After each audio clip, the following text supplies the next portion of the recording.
So it would have been, fucking hell, 2007, me and the lads got together initially, because we went to college together in Newcastle. So yeah, it's been a while. It's been a while.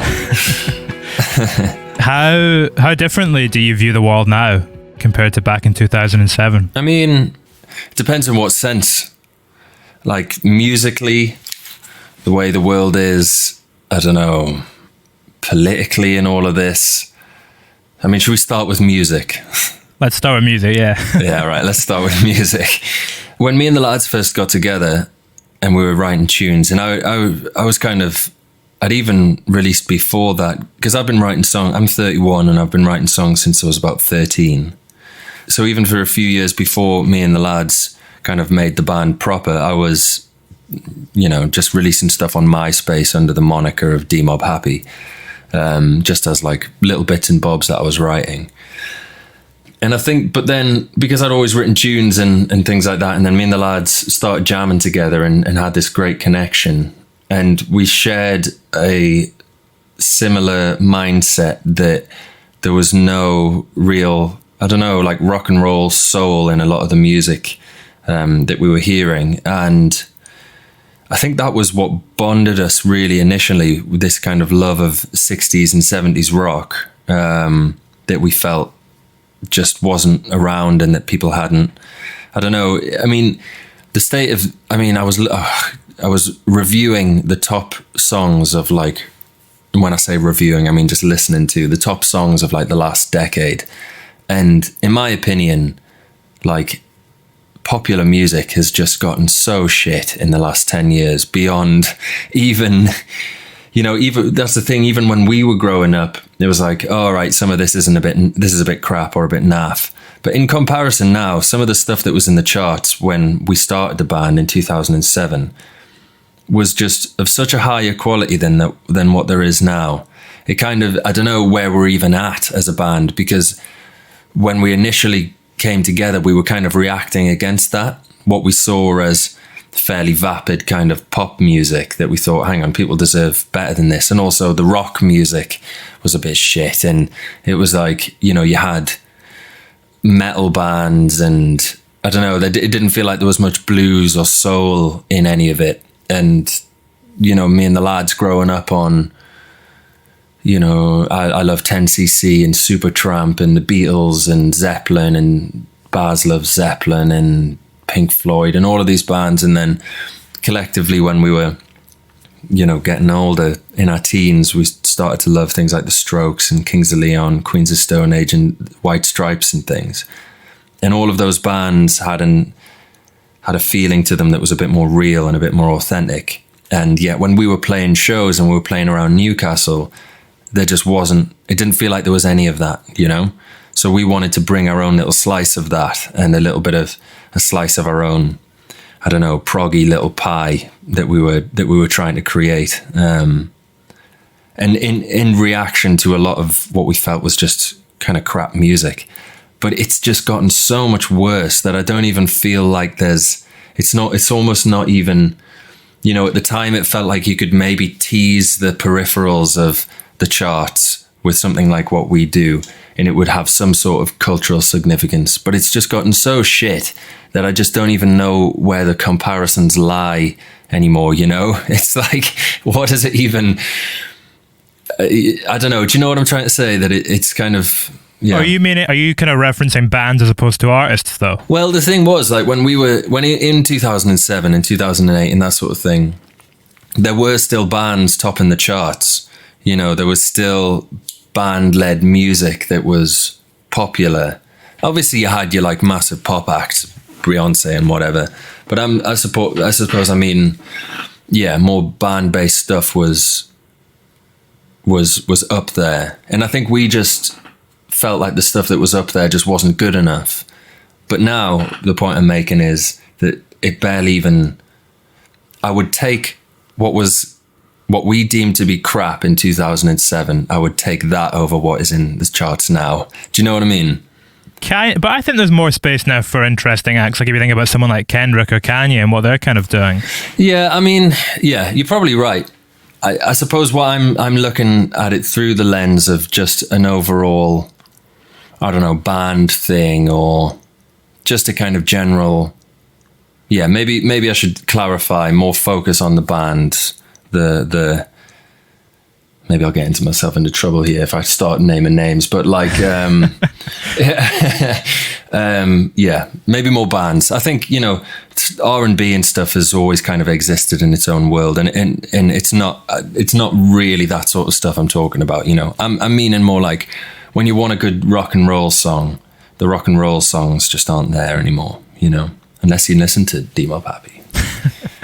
But then, is there also a little bit more space now to exist on the fringes? Are the fringes not a little bit more accessible than they were back in 2007? Well, yeah, no, that's true as well. That's true. And I think that's why these things haven't, when you asked like, how has it changed? I suppose this is the thing, is that when we first started, the things that we were trying to rebel against and create friction against aren't really there anymore, because like you say, that it is possible. I mean, the internet, I mean, this makes us sound old, but like the internet was barely even recognizable as a thing as to what it is now back when we started, you know? So it's like things have changed so much that actually forming a career on the fringes, and if we were to start the band again now, maybe we'd, you know, have a different idea of things, but yeah, you're right. I mean, it's just a totally different landscape now. It's almost like apples and oranges, really, you know? Do you feel like you're still trying to rebel, but just against something different? Yeah, maybe that's more appropriate, really. More of a rebellion against, I don't know. The things that I feel and write about now are, yes, it feels less of like a rebellion against culture and more the mechanisms, you know, behind culture, I suppose. That's probably kind of unclear, but... Well, I kind of get what you mean in terms of the new single. Like, you're trying to rebel and unpack what fuels us to do the things that we do and how we can change that rather than what we're actually doing. Yes. Yeah, that's probably fair, because I think that's where focus needs to kind of lie in a way now. I think we've all got all the options in front of us in terms of things that we can, I don't know, research, read, think, do. But the core aspects of things, I think, is where my interest lies. The heart and the soul, you know. And I suppose you're right. That's probably what the song's about, really. Well, it's kind of calling. I think there's a part in it, isn't it, where you kind of call for more love and empathy, and trying to find a way to get back to that. It's funny because I wrote the song before lockdown, so I wrote it in, I think it was like November or December 2019, and I've kind of watched the song in a way be kind of gain more relevance as the months have gone on, you know? What was initially a kind of call in my mind, this kind of mantra thing that I saw that people need to understand perhaps a little bit more, that everyone kind of comes from the same thing, you know, that there's at least in my eyes, there's more that joins us than separates us. And I'm not sure where the focus is exactly for most people. That's kind of where it came out of, this idea that there's very basic things that join all of us, and if we could see people on that level, then all of the other kind of perceived differences would fall apart, really, because they're all on insecure, faulty foundations, and things like fear and misunderstanding and things like that. But the things that bond us are true and strong and eternal, you know. And I suppose that was all it was, really, just like a little simple idea based on that, you know. Yeah, and I suppose then over the last few months, that's kind of, I don't know, it's become more real in a way. There's so much has happened in the last year that could potentially divide people, that bringing them together seems more important than ever, really, you know? Does it seem more impossible too? No, I don't think so. I think at least in my eyes, it feels like there's quite an interesting shift in people at the minute. I think it's quite an interesting time for like psychology and maybe you feel it as well, but like it feels like there's how do I put this? People are less willing to accept shit now, and whatever form that comes in, you know, whether or not people have now seen, hang on, I don't need to like do the rat race anymore. I can spend more time in the garden. You know, when there are things that an outside force that, like a pandemic that sort of joins people up, then again, like what I was saying, the differences they kind of fade away. So yeah, I do feel a kind of shift. It feels like people, and especially young people, are becoming more and more aware of these things, which is only positive, you know. Does this maybe come back to a little bit with what we started speaking about too, and how your worldview has changed? Has it changed in the sense that you're now able to look at people more in that way than maybe you were 13 years ago and see what connects us on an everyday level? Yeah, maybe, but I kind of feel like I've always looked for these things. And if anything, I was always just frustrated that I wasn't finding them in culture and I wasn't finding them in people. I kind of feel like I was always kind of sensitive and introvert and, you know, emotional. But the society around when I was growing up didn't encourage that whatsoever. You know, like growing up in Newcastle and things like that, like peer pressure and the whole, like, you know, boys don't cry and that sort of, that whole kind of toxic masculinity sort of thing that like almost wasn't even like a word. And these kind of concepts were barely even like things, you know, like it's almost impossible to sort of remember, like, in a way, but there's been such an explosion of awareness into different people and men, like the emotions of young men and how much emotion is suppressed in young people, and especially young men, and how that's encouraged by society. Like there's been a huge explosion in the awareness of this stuff just in the last few years. And yeah, I mean, again, it's like, I feel like I've always been aware of these things, but I don't know. Society's still playing catch up to the needs, or, you know, society's always going to be kind of behind to individual concerns and things. Does that make sense? Do you know what I mean? Yeah, but then the arts and music usually tend to be a little bit further ahead of the rest of society.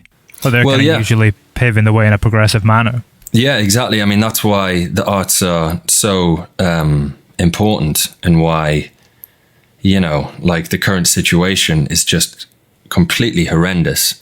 I mean, it's funny that we should be talking about this and having this conversation now, when in like a few hours, Boris Johnson's going to go on and talk about whatever lockdown they think is necessary to continue.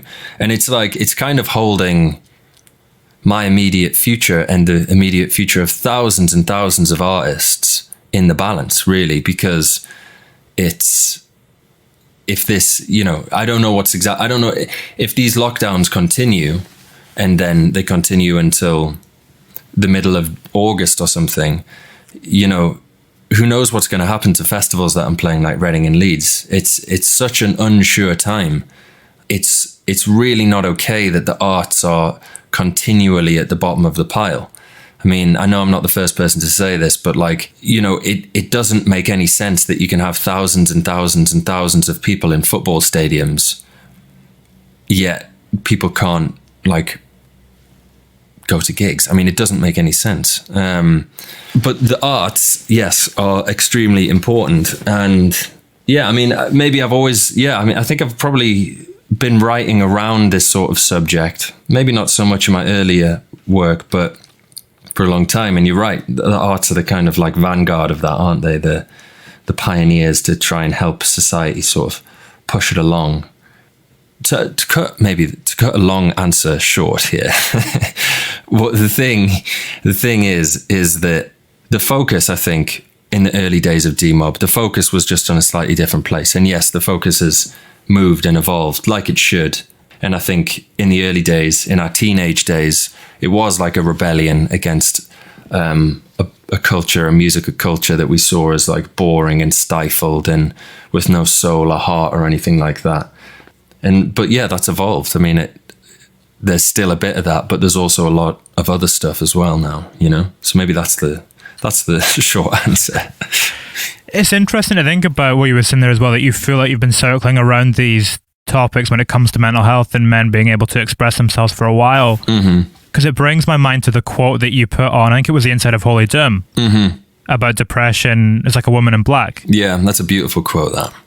Yeah, it's by Carl Jung, and he says, depression is like a woman in black. It's something like greet her at the door. Hang on, I'm going to butcher this if I don't get this right. Hang on. Where is it? Invite her in, I think, isn't it? Invite her in, give her a seat at the table or something. Yeah, that's it. Invite her in, give her a seat, and then let her go or something like that. I think it's listen to her, isn't it? Yeah. Yeah, you probably know better than me now. It was a while since I put it in. But yes, that in essence is there. It's basically saying, like, and I feel strongly about this, is that there's no real use in hiding from these things. You've got to sort of let it in, deal with it, see it for what it is, you know, take the lesson that you need to from the emotion, sort of understand what part you play, what part other people play, all of these things, kind of, I don't know, toss the idea around in your mind and then digest it, understand it, and then move on. And that's the healthiest way, at least in my mind, to kind of deal with a lot of things in life, you know? What do you feel are some of the most important lessons that you've learned from welcoming the woman in black in, to kind of go along with that metaphor? I think I've learned a lot about forgiveness, I think. Not holding on to resentment and things like that, and that resentment doesn't serve anyone really, other than, you know, damaging yourself. You're the only person who suffers, really.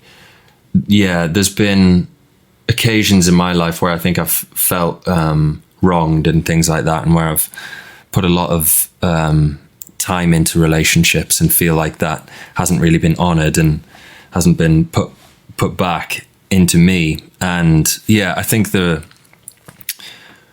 learning to move on from that and not resent the people involved is something that I've really had to learn to do, because I've been very hurt, you know. And normally you're gonna go, all right, that's, you know, fuck that person forever. But it doesn't work. It doesn't actually help.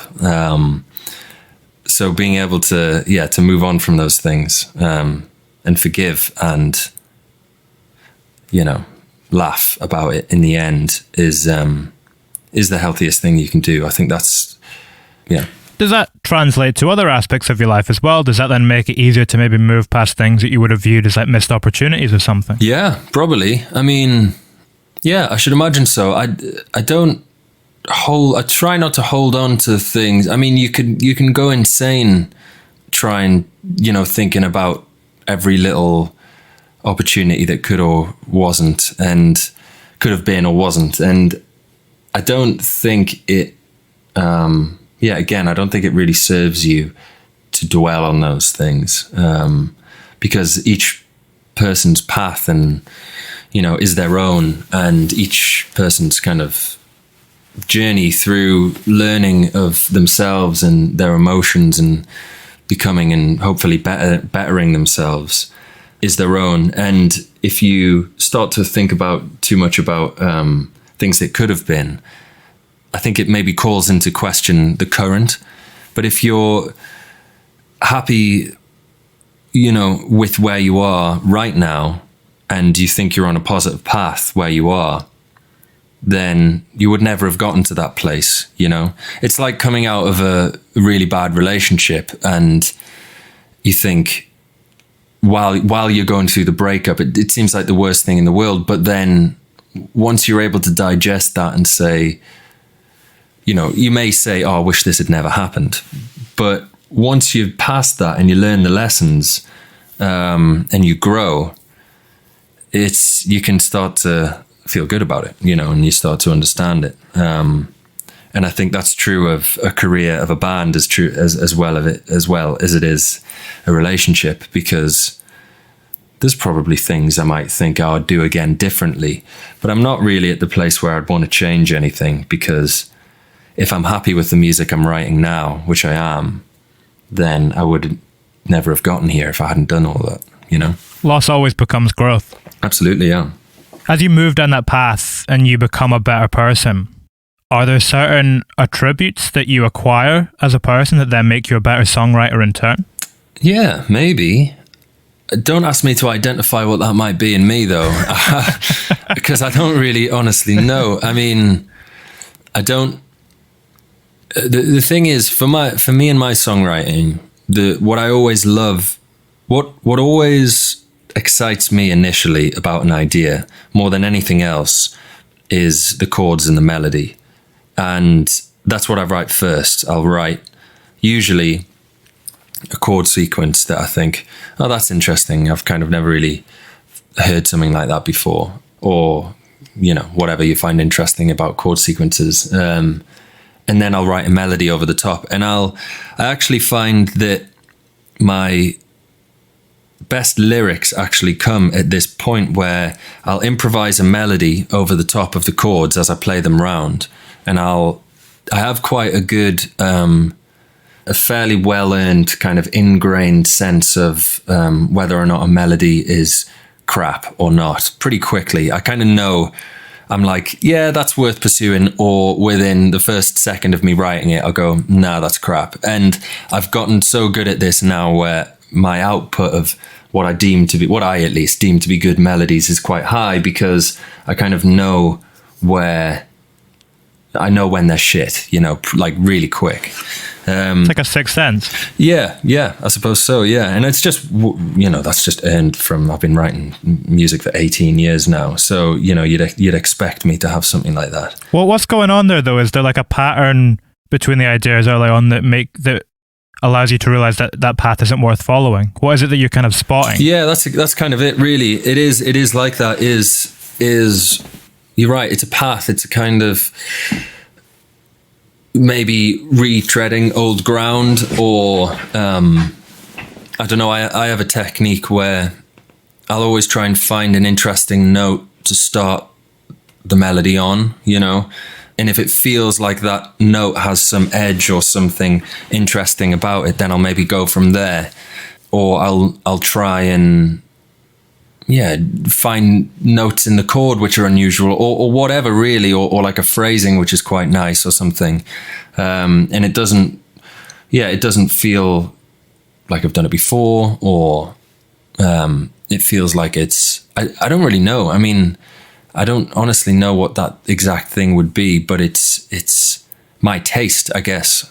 I guess that's the thing. It's my taste, really. I've just kind of refined my taste over the years, where it's more obvious to me what I like quicker now, The thing with the lyrics is I find that when I'm in that place and in that kind of flow state, as it's called, I will often kind of improvise lyrics, which are my favorite lyrics I ever write are the lyrics I don't try and write. If I sit down and write lyrics, it can often be quite an arduous thing that I sort of resent having to do. But when I come up with lyrics off the top of my head, they're 99% of the time my favorite lyrics that I write for that song. And then often the process after that is filling in the gaps of the stuff that I wrote and trying to make the other stuff as good, And I think that's just, there's probably a million different answers to why that happens or how that happens. But for me, when you're in that kind of flow state like that, and it's a meditative state, really, everything else kind of cancels out and doesn't mean as much, and my focus is entirely what I'm doing. It's like the words kind of just come from the back of my mind and I'm not consciously thinking of them. And then because of that, it feels like they're more authentic and realer and more pure, which is why probably over the years I've made some fairly like grand statements in my lyrics. But for me, when they come from a place of total authenticity, when I know that I didn't even write them, they just kind of appeared in my mind, at least for my enjoyment of them, there's a pure authenticity to them, because I know that I didn't sit there for hours and think, what's a popular thing to say, or what's cool, or what's like, what will everyone like, you know? I don't really give any of that sort of thing any consideration. Like, if it comes out of my head and I didn't think about it much, it's probably good.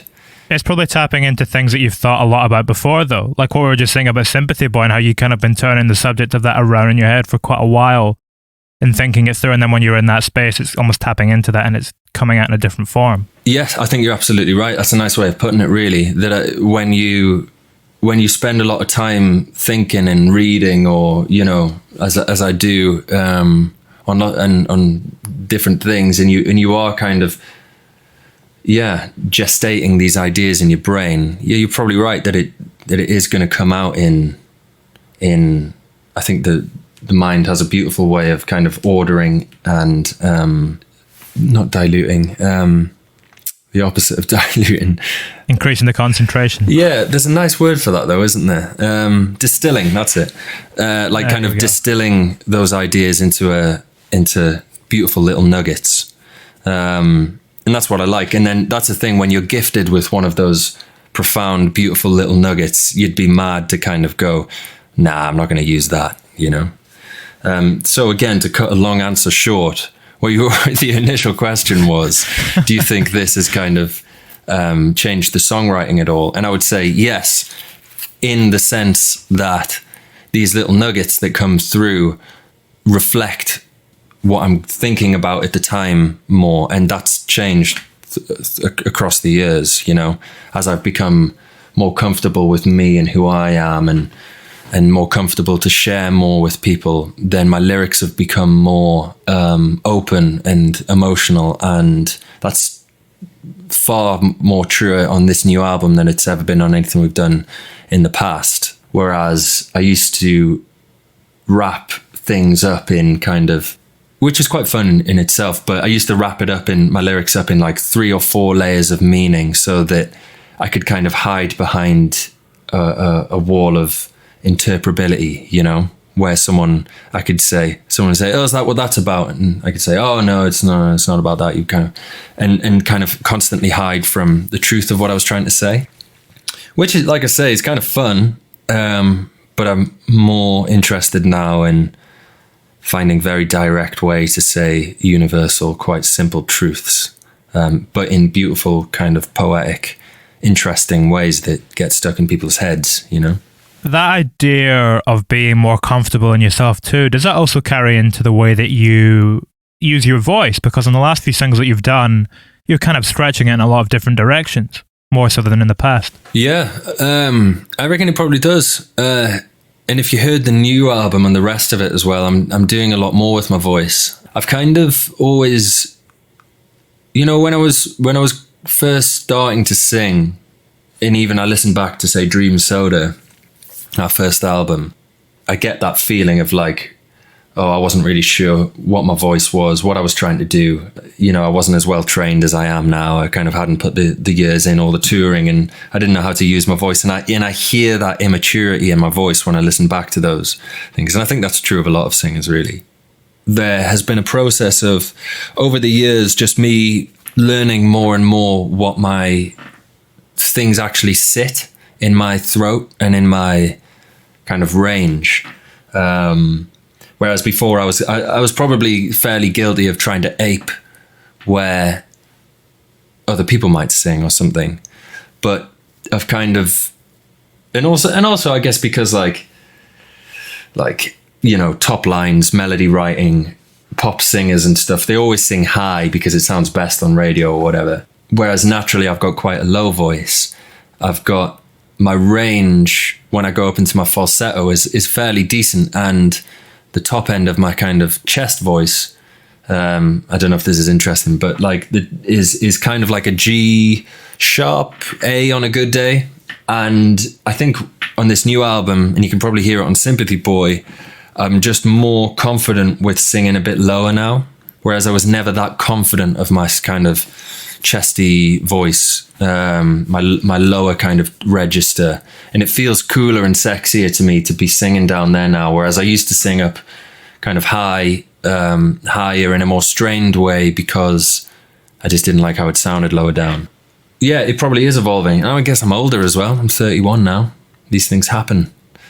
Your vocal cords change, as does the rest of your body and stuff. So yeah, I think that's reflected on the new album for sure. But I'll always enjoy singing up really high and falsetto and things. There was a song off the last album, Holy Doom, and that's kind of all in falsetto, and I really love that. I love singing like that because it's so crystalline, kind of crystalline and pure, and yeah, I like how that sounds. But maybe I'll do more of that later. But yeah, this new album, there's quite a lot of kind of croonery low stuff actually. How does the way you think about your voice differ to when it's on someone else's song? Because you feature on Caparezza? Was that Caparezza? Yeah, Caparezza. Caparezza. I knew I wasn't going to get it. Yeah, you feature on his new album. How is that different to when you're going into someone else's song with your voice? What are you thinking about it there? To be honest, man, I've done so little of that I feel like I'm not really set up to answer that question. Like, that's pretty much the only song that that's the only time I've ever lent anyone vocals on their music, you know? But in the small amount of kind of experience I have, I mean, he approached me just because he's a fan of the band and a fan of my delivery and voice, I suppose, and wanted me to sing the chorus from a song, an old kind of punk song that he wanted to use, but the sample wasn't good enough, and he kind of thought I could sing it better. So that's what I did. And to be honest, man, like, I didn't give it like a huge amount of thought. I just set up the microphone, did a few runs, did maybe 10 or so different takes, sent them to him. And I kind of did it in a couple of different ways. I was like, extended some of the vowel sounds and put a bit more grit on some, and, you know, made some a bit more like the original, you know, that sort of thing. And sent them, and I was just like, well, I don't know. I didn't know if he was just going to say, oh, well, nah, you're not the man for the job, or what, you know. And he was just like, yeah, that's fine, great. And I thought, oh, okay, so that's that then, you know, that's that done. So I didn't really honestly give it that much thought. That was maybe key to it, not overthinking it too much. Yeah, exactly. I mean, and I suppose that comes from like the place of, like, I know professional singers who do a lot of kind of advert and TV work, and they'll have to sing the same line, like, I don't know, some ad, you know, McDonald's or whatever, like I'm loving it or something. They'll have to sing that like 500 times, you know, in different ways, and then the producer will then trawl through and, you know, oh, can you do this inflection slightly differently or whatever. And it didn't get to that level of extreme micro kind of focusing, because I just thought, well, he is obviously a fan of what I do, so I'm just going to go in there and, like, how would I sing it if it was a Demob song? And then that's pretty much how I did it, really. Where's he from again? He's an Italian. He's from Italy. Where, like Milan? Was it Milan? I believe he's from down in the south of Italy, in Puglia. Yeah, I'm not sure where, but I think he's from down there. Which is funny. Had you toured there before? No, I've never toured in Italy. I've been to Italy lots of times because I'm half Italian. My dad's Italian, so I've been to Italy, you know, countless times, really. And I'd actually just been on a holiday last year to Puglia, so it was quite funny, really, that it sort of came about. Funny coincidence. Funny coincidence, yeah. It was a shame it wasn't the other way around. Then I could have said hello, but, you know, there you go. Speaking of traveling stories. What was the deal with you running into a shaman at Joshua Tree again? Where have you picked that up from? That's an interesting one. Well, it kind of caught my attention. There's not too many concrete details on it, but it sounds a little bit fascinating. I feel like there might be some wires crossed. So, unless you're talking about this kind of old wizard dude that we met. Yeah, okay. Yeah. That's funny how these things get around. That just happened because like we were in Joshua Tree, and it's my favorite place in the world. For a boy from Northumberland in Newcastle, where I don't think there's much risk of finding a desert.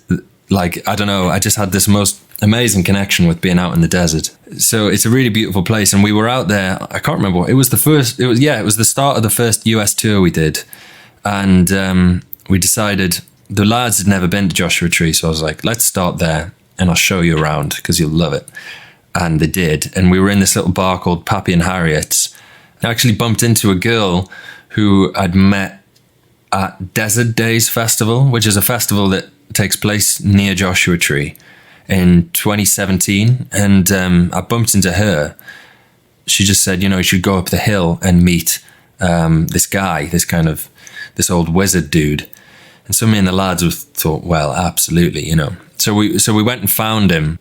It was just amazing, really. I mean, he just built this if you can imagine me plus like 70 years, it's probably how I'll look. Like long, super long grey hair, rings all over him, like a big old beard, and Robert Plant. Yeah, exactly. Like a proper, stereotype of an old wizard. Yeah, and he just built this with a couple of other people. This amazing kind of little, I don't know, desert oasis. Like it had a little pool there and some little houses, and they decorated it really nicely with, like bits of different coloured stone, and they'd done painting and all of this. It was a beautiful place. And we just ended up hanging out with him. What was the guy's story? What's his deal? What was he doing up there? What's his kind of... To be honest, I think he just kind of decided to escape from the city. And I don't know if it was LA, but it might have been. I think he just decided to get out and bought a bit of land up in Joshua Tree years ago and just had decided to live there. I think it was just kind of like, and it was livable. There was a few houses that they'd built, and it was fairly nice, really. It wasn't like he was just living under a rock. Like it was like, there was beds, and it was quite cozy in parts. But yeah, I mean, I think he just decided to live that desert life, really. But he was an interesting guy.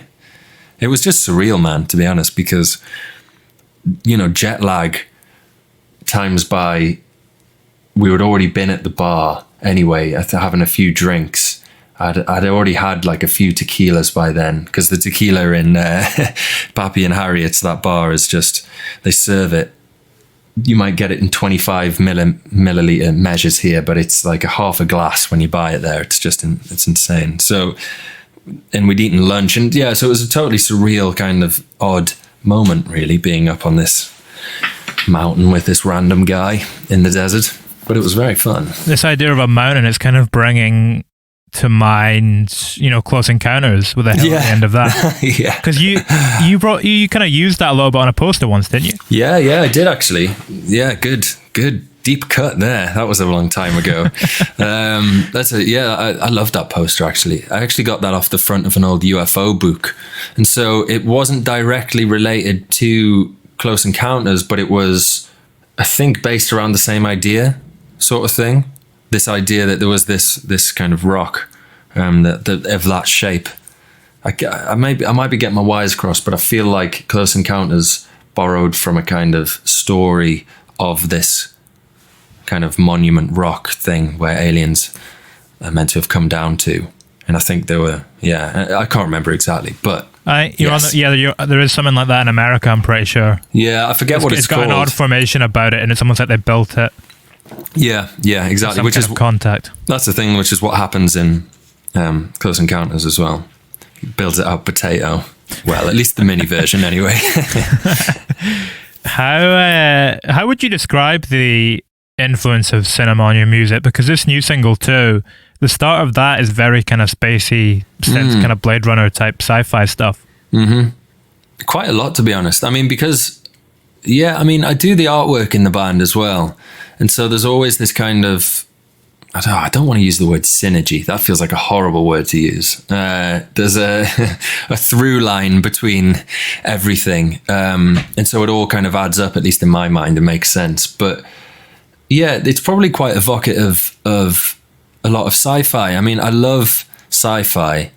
It's my favorite kind of genre, my favorite thing. And I love the dystopian kind of sci-fi of Blade Runner and those big, Vangelis kind of synthesizer lines. And, I love John Carpenter's films and all of the music he did for those. And I like, a lot of tripped out kind of new agey sort of like synthesizer stuff. Like I really enjoy big synth chords.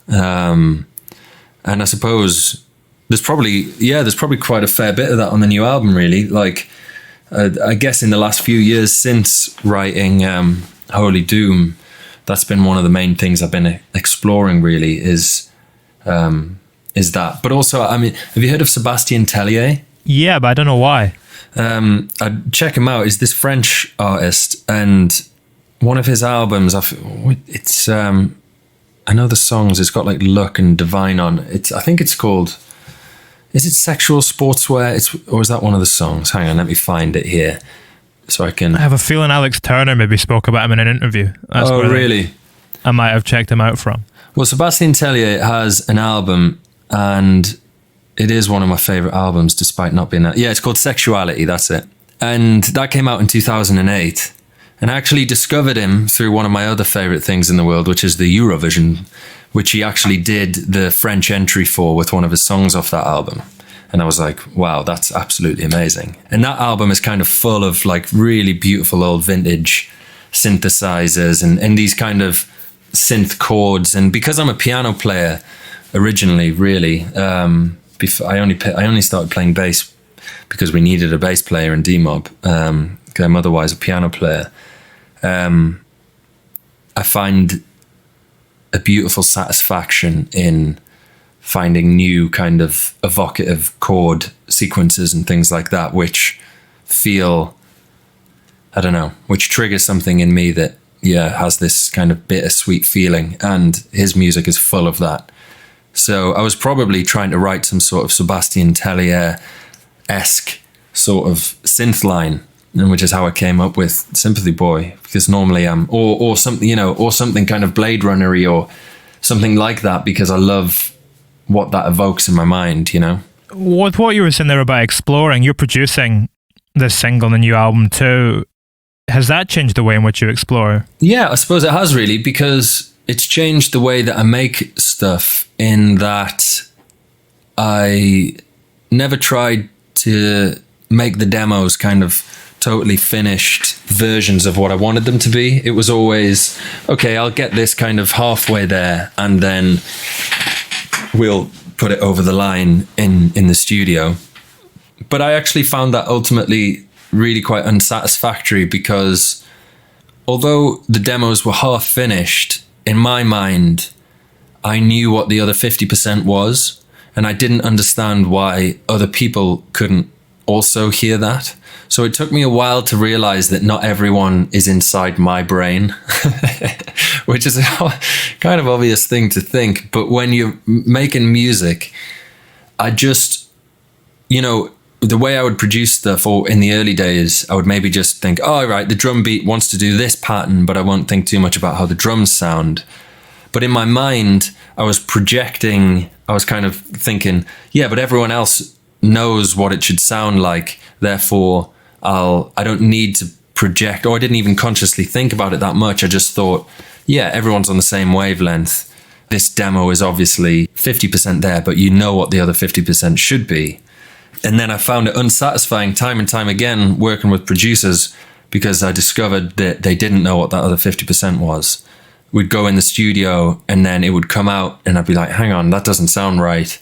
And go through this arduous kind of really demoralizing process of kind of trying to backwards engineer what I wanted it to sound like to begin with, you know? And on this album, I've just had the absolute opportunity to just go, no, I know what I want it to sound like, and I'm going to take it all the way there. Yeah, and so that's kind of true of the last run of singles as well, that I kind of co-produced, and I had a tighter hold on that. And I think it's just, honestly, I think it's just an experience thing, you know? I've learned more about how to actually make A sound like B now, you know? Whereas before, I was just kind of, I had no idea really. But you pick up little things, and I've learned little tricks, and yeah, I'm far more aware now. Yeah, and so it's meant that my vision for how I want the songs to be is clearer, yeah, on these now. It's interesting. I don't want to place too much of an emphasis upon kind of commercial success and numbers, but you're saying there that the last 3 singles, you know, you had a tighter hold on them, and that was you starting to completely drive your vision forward in its entirety. And those 3 singles have, I think, been 3 of the most successful that you've released numbers wise. Mm-hmm. Yeah. What's your kind of view on that? Do you think that's a coincidence, or? I don't know. I don't know whether or not vision that I had for those songs, being able to kind of make sure that they came out exactly the way I had in mind. I don't know if that has a bearing, because then you'd have to call into question how much the production of the music has a bearing on its success, really. And I've always been of the opinion that a good song is a good song, whether or not it's played on a ukulele or a flute or a guitar, you know? I want to hear what Demob Happy sounds like on a ukulele now. No, you fucking don't. I would rather shoot myself than have, sorry to any ukulele players out there, but the amount of, when we went through that period in culture of advertising where every other like kind of faux authentic brand wanted to make themselves appear kind of green and with the people, would use a ukulele and a whistle. It burnt all bridges for ukuleles in my mind. So no, that's not going to happen. But I mean, I guess that's the thing is, I don't know. I really don't know. You know, could those songs have been produced differently and still would have been good? Maybe.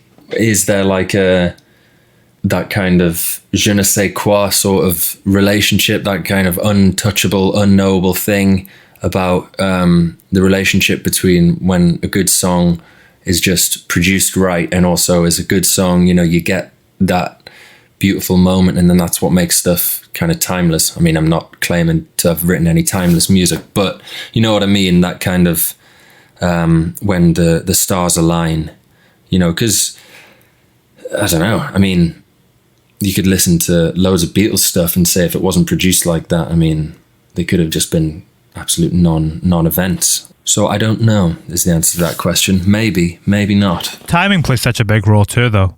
And it's a role that you can't really control. Yeah, I suppose so. Yeah.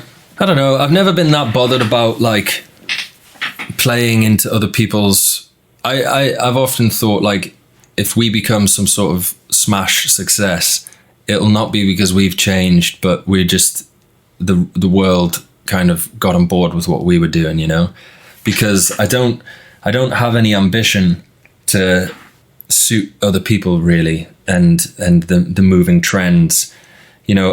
Like we were kind of talking about earlier, the world is wide enough now and accessible enough that even if I just continue to do what I believe is right, and it has an aesthetic and a sound and things that I believe in, which is like more lending from like the golden age of recording in my eyes, like the 60s and 70s, then there's enough people out there who agree, you know, that they'd want to hear more stuff that sounds like it was made in 1974 than 2021. There's enough people out there who agree with that. But whether or not mass culture ever feels that is I don't know. Maybe not. Probably not.